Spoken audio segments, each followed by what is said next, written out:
man. How would you assess day one here in training camp? I think like any day one, you're getting started, some good, some bad. I think operationally, in and out of the huddle, guys know where to go. I thought that was, pretty sharp. But yeah, always things to clean up that we'll look at the tape, and then improve on it. But I thought for day one, we did a lot of things that you look for on day one, but certainly some areas to clean up for sure. The offense had that time together out in California, Kevin was talking about yesterday. What did that do for you, just in terms of getting to know guys and spending time with them with the new team? Yeah, I think I thought that was valuable time for us. The time on the field is important, but probably even more so, hanging out off the field, going to dinner, playing golf, whatever we were doing was valuable time to get to know each other and build some chemistry. So how does that off the field chemistry translate to what you guys are doing here and what you guys are doing in some? I think just like the better you get to know people and form relationships, the better you can communicate off the field, on the field, when you're game planning, when you're watching film. I think just the better those relationships are, the easier those conversations are, the better the communication is with anything you're doing. So all the pass catchers are just extra friendly to you because you were quarterback? Is that how that works? What's that? Is that all the pass catchers are extra friendly with you? Is that how that works to make sure you get the ball come practice time?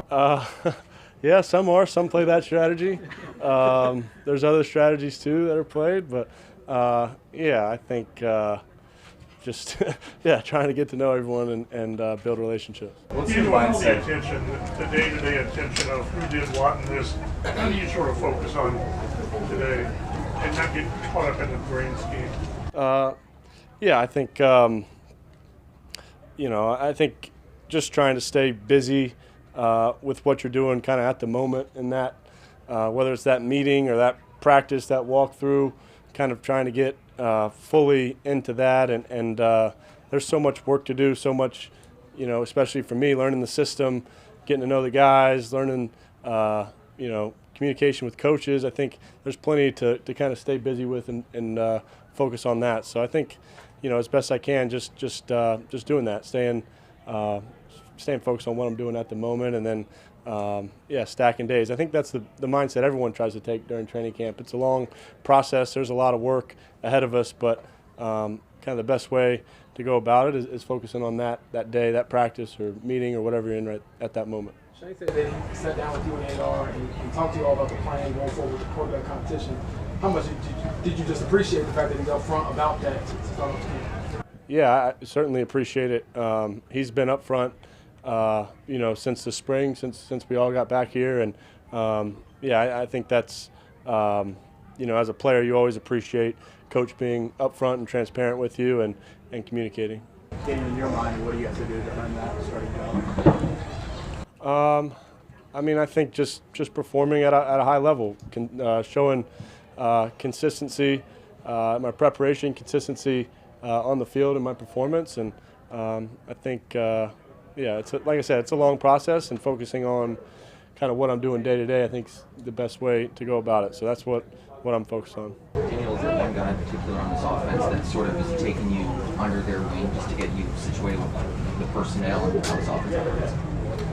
I don't know if I can say there's one guy. I think, I think it's my job, as the new guy, to come in and to learn the players, build relationships, learn the system, kind of seek out the help and advice of others. So I've tried to do that as best I can. There's several guys who have been here for multiple years and know how it works. So just trying to get to know those guys, ask the right questions, all that. Judge Daniel, you've had various groups of skilled guys that you played with over the years, but what can this group of receivers and even Tyler be collectively?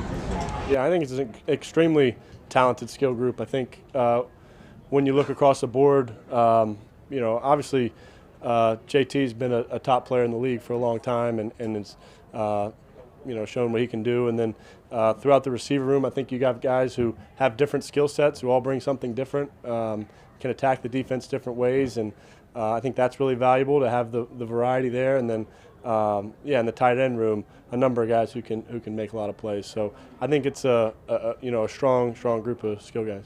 You take the first snaps and you run your 5 or 6 plays. and then AR goes in, and the crowd gets buzzy.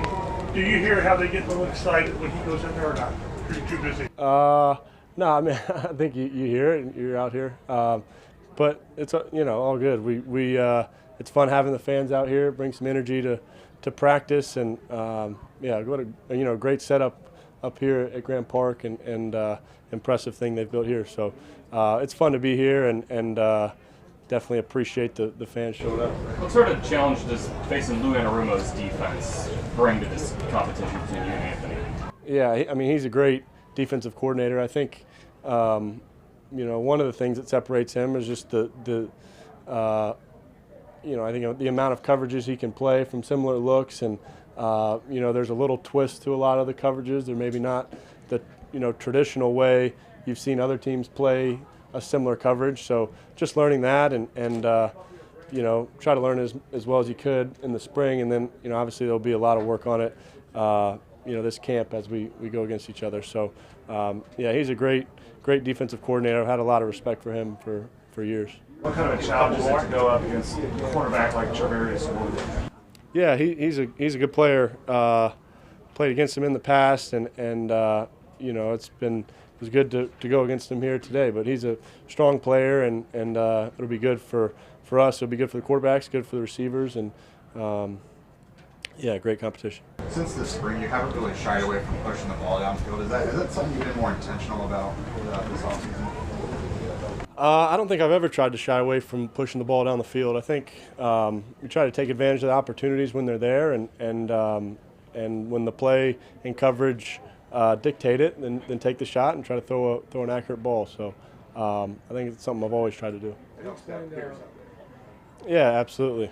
Can you explain the last question? What happened after that? Just a bad decision. Laid out there. Can't afford to do it.